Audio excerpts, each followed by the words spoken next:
The night the levy warnings went out, Tatum Briar was elbow-deep in a stranger's wound. She hadn't meant to be. She'd been doing what she always did on nights like that, sitting cross-legged on her kitchen floor, with her back against the cabinets, her nursing board notes spread across the linoleum, a mug of chicory coffee going cold beside her knee. The radio was on. It always was ever since her mother died, and the apartment started feeling like a held breath. The National Weather Service had been interrupting every station for 3 days about the storm building in the Gulf, but New Orleans had heard that before. Half the city had boarded their windows. The other half had opened another bottle of bourbon. Tatum had done neither. She had 17 more pharmacology flashcards and an exam in 4 days, and rent due on the 1st, which was also in 4 days. And she was not thinking about Tropical Storm Alicia, or the fact that the sky outside her second-floor window on Magazine Street had turned a particular shade of green that she'd only ever seen once before. She was 8 years old that first time. She still remembered the exact sound the oak tree in their front yard had made when it came through the living room ceiling. The knock on her door came at 11:47. She knew the time because she looked at the clock on the microwave first, an old habit timing everything, the way nurses learn too. Before she stood up, stepped over her notes, and looked through the peephole. She didn't open the door, not immediately. The man standing in the hallway wasn't a neighbor. She knew every face in this building, from old Mr. Touraud on the first floor who kept pigeons on his balcony, to the 2 nursing students across the hall who borrowed her coffee every Sunday morning. This man was none of them. He was tall.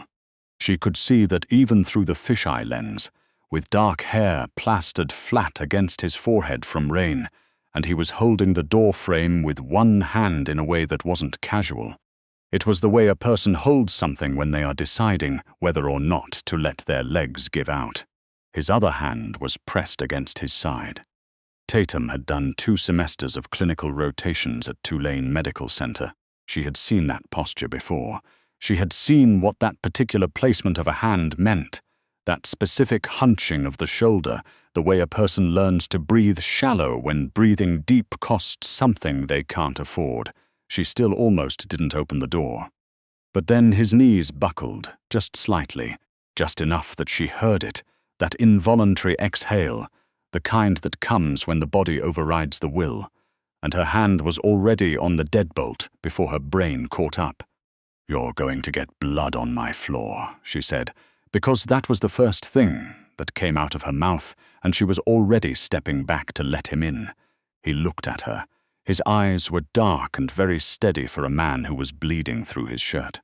"I apologize for that," he said, and his voice was low and careful, the kind of voice that was accustomed to being listened to, not performed, just expected. She pulled a kitchen chair out with her foot and pointed at it. He sat, his name. She would not learn for another 40 minutes. In those first 40 minutes, Tatum Briar was a second-year nursing student on autopilot, which meant she was extraordinary. She pulled her clinical kit from under the bathroom sink, the one she'd built herself because real kits cost money she didn't have, stocked with what she'd learned to borrow carefully from the hospital supply closet, gauze and saline and a suture kit she'd been given during her trauma rotation and never returned. She cut his shirt up the side with her bandage scissors. She didn't ask permission.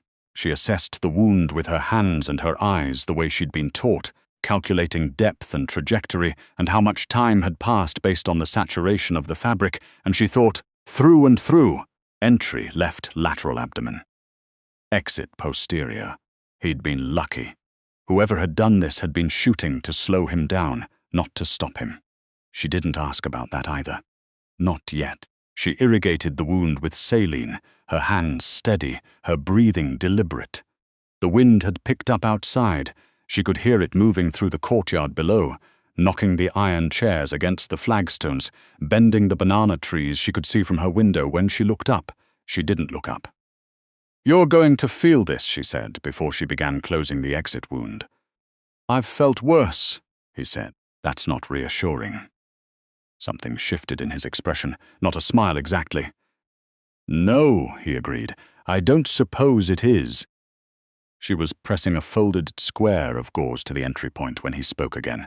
"You haven't asked. Asked what? What happened? Who I am, why I knocked on a stranger's door instead of calling an ambulance." Tatum reached for the medical tape without looking up. "I know why you didn't call an ambulance." A pause. "Do you? People who call ambulances sit down and wait for them. They don't climb 2 flights of stairs and knock on doors." She smoothed the tape flat, pressed down on each edge. "You didn't want to be somewhere stationary and findable, which means whoever did this to you is still looking." Silence. The radio announced that Alicia had been upgraded. Category 2, landfall expected before morning. "Your hands aren't shaking," he said. "I know." Most people's would at him. He was watching her with the kind of attention that felt like assessment, like being read by someone who was very good at reading. He had a strong face, a hard jaw, a small scar that ran through the left side of his lower lip. His shirt, what was left of it, was expensive. She'd held enough fabric in her hands to know the difference between department store cotton and something that cost more than her monthly rent. "I'm going to need a name," she said. "For my own records, first name is fine." Another pause. Longer this time, he said. She wrote nothing down. There were no records. She'd known that from the moment she opened the door, and he probably knew she knew it. "Tatum," she said. He repeated her name once quietly, like he was cataloguing it. "Thank you, Tatum. Don't thank me yet. You're going to need antibiotics and you're probably going to run a fever by morning, and I have an exam in 4 days, so I need you to not be a complication." She said it all flatly, efficiently, and then she stood up and went to wash her hands. She gave him her couch because the alternative was the floor, and the floor was linoleum. She gave him the blanket from the hall closet, and 2 of the ibuprofen from the bottle on the counter, and a glass of water with a bent straw she'd brought home from work, the kind they give patients who can't sit up. He looked at the straw for a moment. "Practical," he said. "Go to sleep, Lucien." She went back to her kitchen floor. She opened her pharmacology notes. Outside, the storm was getting louder. She did not sleep. Not because she was afraid of him, or not entirely. There was something about the quality of his stillness that struck her as controlled rather than dangerous, contained rather than coiled. She'd worked enough triage shifts to develop a sense for violence. It lived on a person differently than composure did. This man had composure. Whatever else he had, there was a great deal of composure. She didn't sleep, because at 2 in the morning she got up to check his temperature and found it climbing, and at 3 in the morning she sat on the edge of her coffee table and watched his chest rise and fall, and tried to calculate whether the fever was normal post-trauma response or the beginning of something she couldn't handle in her apartment. And at 4 in the morning the power went out, and she lit candles and sat in the dark listening to the storm and the slow, steady sound of his breathing and thought, "What did you let into your house, Tatum?" She'd found the phone while looking for her extra candles. It was in the inside breast pocket of what remained of his jacket, which she'd hung over the back of a chair. She wasn't looking through his things. She was looking for the candles she kept in the box on the top shelf of her coat closet, and the jacket was on the hook beneath the shelf. And the phone slid out when she moved the jacket and landed face up on the floor and lit with notifications. She would not have looked. She was going to pick it up and set it on the table without looking. But the screen stayed lit for 4 full seconds, and in those 4 seconds she read the name of the contact calling. Not a name exactly. A title, Vega Logistics, Executive Line. She'd heard that name before. She searched her memory the way she searched for facts during an exam, systematically, moving through contexts, not a business contact. Not the news exactly. The news adjacent. The kind of thing that circulates in certain neighborhoods in certain cities. The kind of information that lives in the space between what gets reported and what everyone already knows. Vega Logistics. The Port of New Orleans. 18 months ago, 3 federal agents had been pulled from the river within a week of each other. The investigation had lasted 6 months and concluded with nothing. The name that kept appearing in conversation, the name people lowered their voices to say, was Vega. She set the phone on the table, face down. She went back to her kitchen floor. She did not open her notes. By 5 in the morning, the storm had moved through the worst of itself, the way Gulf storms sometimes do, arriving massive and leaving fast, spending themselves all at once. The wind had dropped to a steady moan. The candles were burning down, and the man on her couch, Lucien, was awake. She knew because she heard him shift, heard the specific quality of a silence that has become conscious. "You found the phone," he said. "It wasn't a question. It fell out of your jacket, and you know what Vega Logistics is." She was quiet for a moment. "I grew up 2 blocks from the Bywater docks," she said finally. "I know what everything is." He turned his head to look at her across the dark room. In the candlelight, his expression was unreadable. "You could have called someone. While I was unconscious. I could have. Why didn't you?" Tatum pulled her knees to her chest. The candle on the counter guttered in a draft from the storm-loosened window frame and then steadied. "Because whoever you're running from," she said carefully, "I'd rather not introduce them to my address." He was quiet for a long moment. When he spoke, his voice had a different quality than it had before, lower, more deliberate, like he was weighing each word on a scale. "That's a pragmatic reason. I'm a pragmatic person. There must be another reason." She looked at him. "You were going to die in my hallway," she said. "I'm going to be a nurse, so I didn't let you." Something moved through his face at that. Something she couldn't name and didn't try to. By 6 in the morning she knew his last name, not because he told her, but because his phone lit again and she saw the full contact. Lucien Vega, personal. It lit with 47 missed calls. She didn't tell him she'd seen. She just watched the number on the screen and felt her stomach do something slow and deliberate, like a boat turning in a current, and understood with clinical clarity that she had made a choice she could not unmake. She had not just stitched up a stranger. She had stitched up a man that 47 people were trying to reach before sunrise, and every one of those people belonged to something she had spent her whole life knowing to stay away from. "You need to eat something," she said. "I have eggs. Tatum, you can have a crisis after eggs." His mouth did the thing again, the precondition of a smile. "All right," he said. She scrambled 4 eggs with the last of her cheddar and brought them to the coffee table and sat across from him on the floor with her back against the armchair. And they ate in the grey morning light coming through the windows that were still fogged with storm, and it was the strangest 20 minutes of her life because it felt almost ordinary, and nothing about it was ordinary at all. He ate carefully, moving slowly around the soreness in his side. She watched his color and his breathing the way she always watched patients eat. Not intrusively, just noting. His color was better, his breathing was even. "How long have you wanted to be a nurse?" he said. "Since I was 11. My mother had a cardiac event. The nurse who stayed with us, with me, while the doctors were with my mum, she just sat with me. For 2 hours. Didn't say much. Just stayed." She paused. "I wanted to be that. Are you good at it?" "Yes," she said without modesty, because false modesty was a waste of time and she'd learned that the hard way. "I'm very good at it." He nodded slowly, like she'd confirmed something he'd already assessed. "I believe that."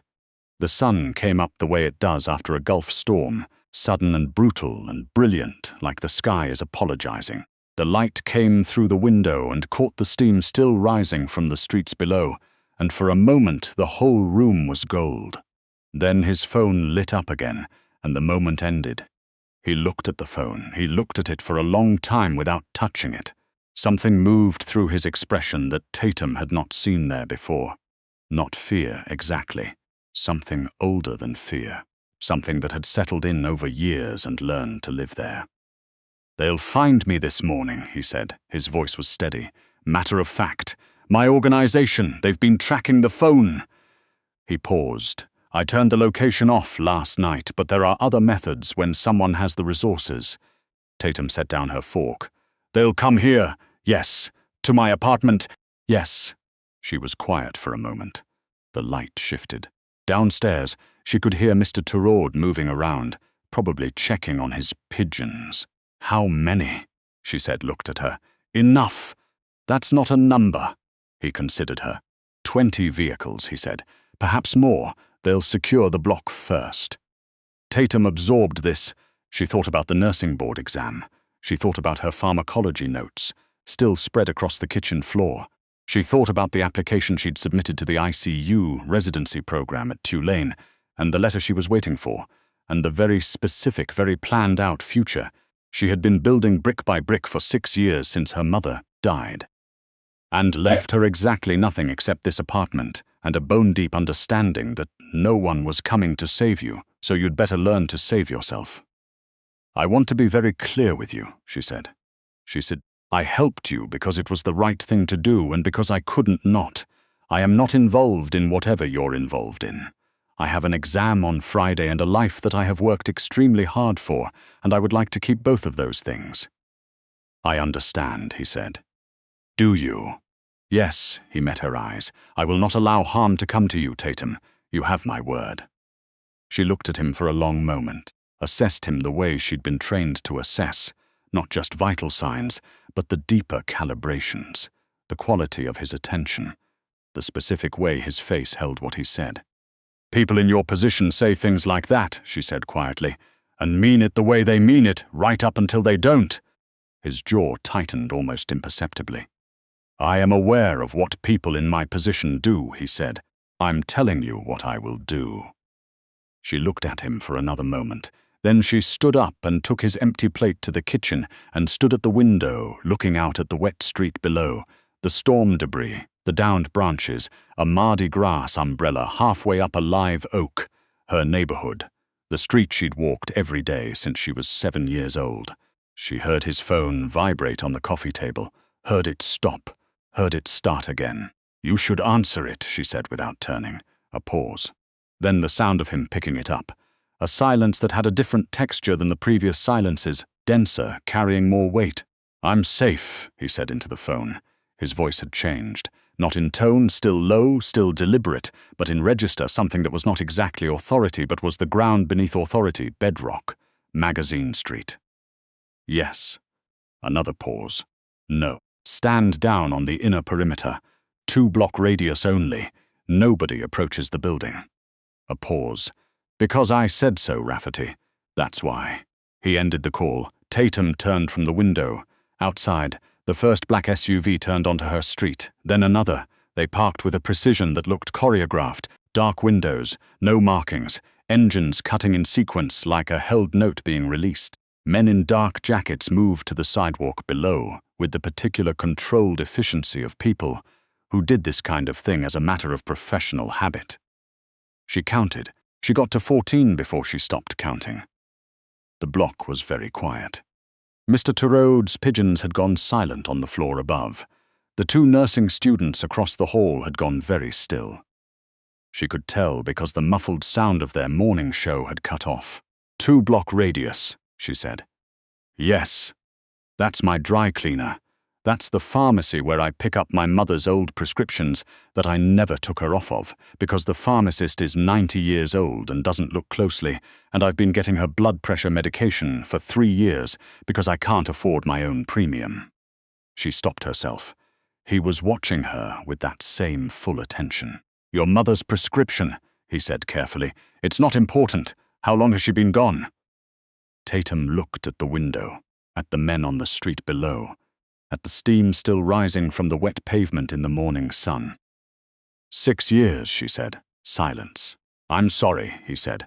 And the thing was, it didn't sound like something he'd been taught to say.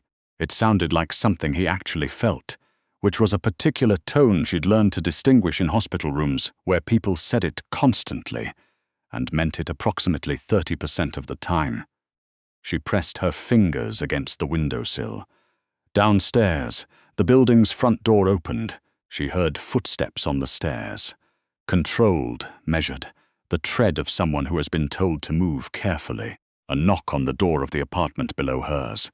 Then, after a moment, footsteps continuing up. The knock on her door was 3 times. Precise.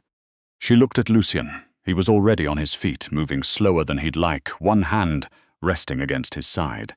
He nodded at her once, a small, deliberate nod, the kind that carried more information than most people's paragraphs. She opened the door. The man in the hallway was not what she expected. She'd braced herself for something intimidating. Broad, impassive, the archetype of hired muscle. Instead, there was a man perhaps 55 years old with close-cropped grey hair and a face that looked like it had been weathered by a specific kind of worry, the professional kind, sustained over decades. He looked at her, then past her at Lucien, and something in him shifted, a release so subtle she almost missed it. "Boss," the man said. His voice was rough with something that wasn't entirely professional. "Rafferty." Lucien moved to the doorway. He stood very straight, which she could tell cost him something. "This is Tatum Briare. She lives here. She helped me last night. Nothing happens to her, nothing touches her, and when we leave, she doesn't exist to us. Are we clear?" Rafferty looked at her again. His expression was complex, and she couldn't fully parse it. Gratitude, maybe, or the older cousin of it. "Yes, sir," he said. "Clear with all of them. Already done." Lucia nodded. He turned back to her. She had been in this moment before, she realized. Not this specific moment, but this emotional geography. The exact place where something that has briefly, improbably made sense is about to stop making sense. She'd been there when the attending handed her mother's chart to the palliative team. She'd been there when she signed the apartment lease alone for the first time. She knew the specific texture of this feeling. "You're leaving," she said. "Yes. Your sutures will hold for approximately a week if you don't do anything ridiculous. You need a course of amoxicillin, 500 milligrams twice a day, actual medical attention in the next 24 hours. I have a doctor," I assumed.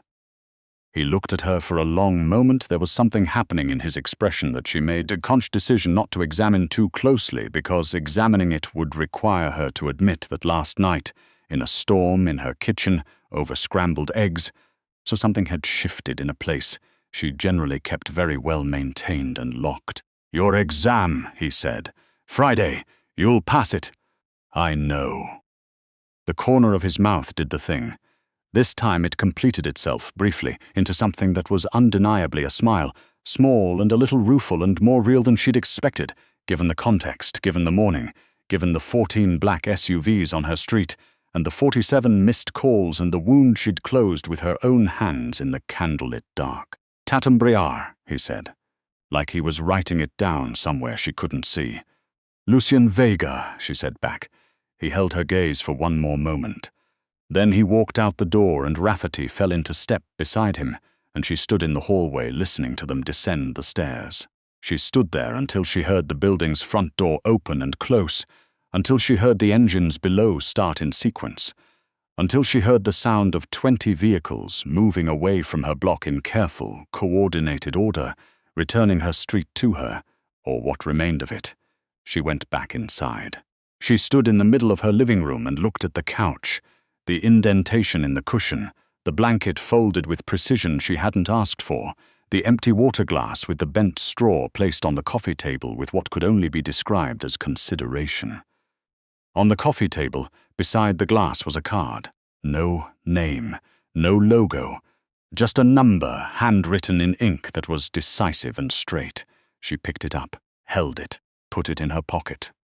She went to the kitchen and stepped over her pharmacology notes, which were still spread across the linoleum floor. She refilled her coffee mug. She sat down with her back against the cabinets, and she opened her notes to the page she'd been on before, 11:47 the previous night, before the knock on the door that changed the geography of everything. Outside, the street was quiet. The sun was getting brighter. Somewhere above her, Mr. Turreau's pigeons had started up again, their familiar soft racket against the morning. She looked at the flashcard in her hand. Read the question on the front, turned it over. She had always known the answer. That was the thing about being this kind of person, the kind who stayed, the kind who opened the door. She knew the answers to things long before she was ready to say them out loud. She picked up the next card. On the street below, the last SUV turned the corner and disappeared.